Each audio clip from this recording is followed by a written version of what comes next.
দর্শক এবার বাজেটের পরিস্থিতি জানবো। বাজেটের প্রভাব জানাতে রাজধানী ঢাকা, চট্টগ্রাম ও গাজীপুর থেকে যুক্ত হচ্ছেন আমাদের সহকর্মীরা।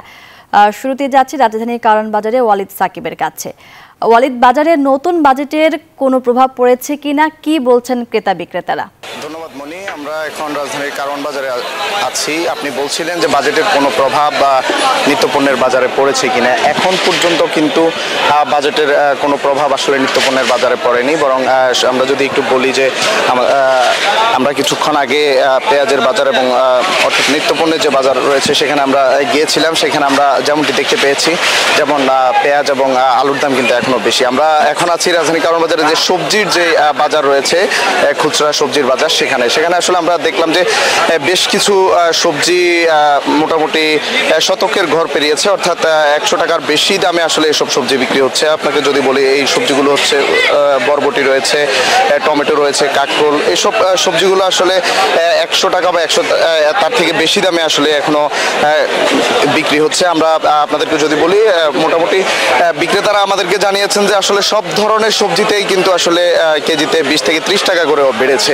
তারা বলছেন যে আসলে অর্থাৎ আমরা ক্রেতা সাধারণের সঙ্গে কথা বলেছি, তারা বলছেন যে তারা জানেন যে গতকাল যে বাজেট ঘোষণা করা হয়েছে সেই বাজেটে অর্থমন্ত্রী আসলে একটি ঘোষণা দিয়েছেন, সেটি হচ্ছে নিত্যপণ্যের যেসব নিত্য প্রয়োজনীয় পণ্যগুলো রয়েছে, যেমন চাল, ডাল, তেল, পেঁয়াজ, এসব পণ্যের যে আমদানি শুল্ক রয়েছে সেটি 2% থেকে কমিয়ে 1% করা হয়েছে। কিন্তু এখনো সেই প্রভাব আসলে নিত্যপণ্যের বাজারে পড়েনি। আমরা সকাল থেকে আসলে রাজধানীর আরও কয়েকটি বাজারে আমরা ছিলাম, সেখানে আমরা দেখছি, অর্থাৎ আপনারা জানেন যে কারওয়ান বাজারে যে পণ্য যে দামে বিক্রি হচ্ছে, সবজি অর্থাৎ সবজি বা অন্যান্য পণ্যগুলো যে দামে বিক্রি হচ্ছে, সেই পণ্যগুলো কিন্তু রাজধানীর অন্যান্য বাজারে আরও বেশি দামে বিক্রি হচ্ছে।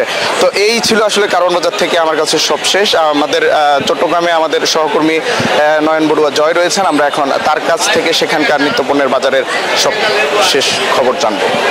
বিশ্বমানের থার্মিক্স রড, সালাম স্টিল থার্মিক্স, দেশের একমাত্র থার্মিক্স রড। ধন্যবাদ সাকিব আপনাকে। আপনি যেমনটা জানিয়েছেন তেমনিভাবে কিন্তু গতকাল যে বাজেট ঘোষণা হলো, সেই বাজেটে কিছু পণ্যের দাম আমরা দেখেছি কমানোর কথা রয়েছে, এইসব পণ্যেরও কোনো প্রভাব পড়েনি। আবার যেসব পণ্যের দাম বাড়ানোর ঘোষণা এসেছে, যেহেতু প্রস্তাবিত বাজেট, সেই পণ্যের দাম এখন থেকে বাড়তে শুরু করেছে। এলইডি লাইট থেকে নিয়ে সব পণ্যের দাম বেড়েছে। একই সাথে চাল, ডাল সহ যে নিত্যপণ্য, এগুলোর দাম কমানোর কথা রয়েছে, কিন্তু তার কোনো প্রভাব আমরা এখনো পর্যন্ত দেখছি না। তো চালের দাম এখনো পর্যন্ত ঊর্ধ্বগতি। যারা সাধারণ ক্রেতা তারা সমস্যার কথা আমাদেরকে জানিয়েছেন। একই সাথে যে মশলা পণ্য, আমরা একটু দেখাতে চাচ্ছি যে মশলা পণ্য, এইসব পণ্যের দাম একেবারে ঊর্ধ্বগতি। যেহেতু কোরবানি ঈদের বাকি আর বেশি দিন নেই, ঠিক এই সময়টার মধ্যে মশলা পণ্যের চাহিদা অনেক বেড়ে গেছে। তবে মশলা পণ্যের চাহিদা যেমন বেড়েছে, তেমনিভাবে আমরা দেখছি মশলা পণ্যের দামও অনেক বেড়ে গেছে। এলাচ বিক্রি করা হচ্ছে এখানে 3200 টাকা। একটু বড় সাইজের যে এলাচ, সেই এলাচের দাম আমরা দেখছি 3500 টাকা পর্যন্ত তারা বিক্রি করছে। একই সাথে জিরার দাম অনেক বেড়েছে। সব ধরনের মশলার দাম অনেক বেড়ে যাওয়ার কারণে হতাশার কথা আমাদেরকে জানিয়েছেন এখানে যারা ক্রেতা, তারা আমাদেরকে জানিয়েছেন। তবে যে বাজেটের কোনো প্রভাব পড়ছে না, যেখানে কমানোর কথা রয়েছে সেখানে না কমার কারণে তারা বলছেন, কিন্তু আসলে এই জায়গাগুলো বাজার তদারকি করা দরকার বলে আমাদেরকে জানিয়েছেন। তো এই ছিল আমার এখানকার সর্বশেষ। ফিরে যাচ্ছে আমার সহকর্মী, অপেক্ষা করছেন গাজীপুরে জাহাঙ্গীরের কাছে।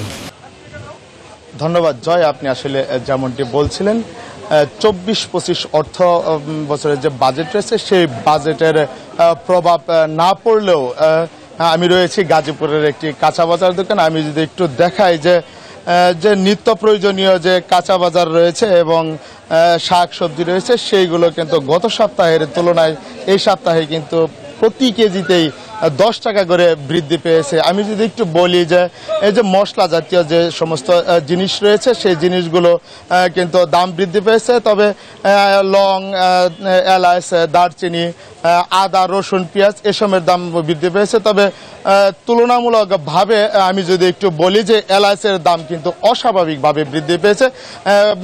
গত মাসেও 2600 টাকা কেজি থাকলেও এবার কিন্তু 3300 থেকে 3500 টাকা কেজি এলাচের দাম হয়েছে এবং সাধারণ যারা ক্রেতা রয়েছে তাদের হাতের নাগালের বাইরে কিন্তু চলে গেছে। তবে বিক্রেতারা বলছে যে যেভাবে তারা ক্রয় করছে সেভাবেই তারা বিক্রি করছে, তবে ক্রেতারা বলছেন যে তারা তাদের হাতের নাগালের বাইরে চলে গেছে এবং তাদের কিন্তু ক্রয় ক্ষমতা কমে গেছে। তো এই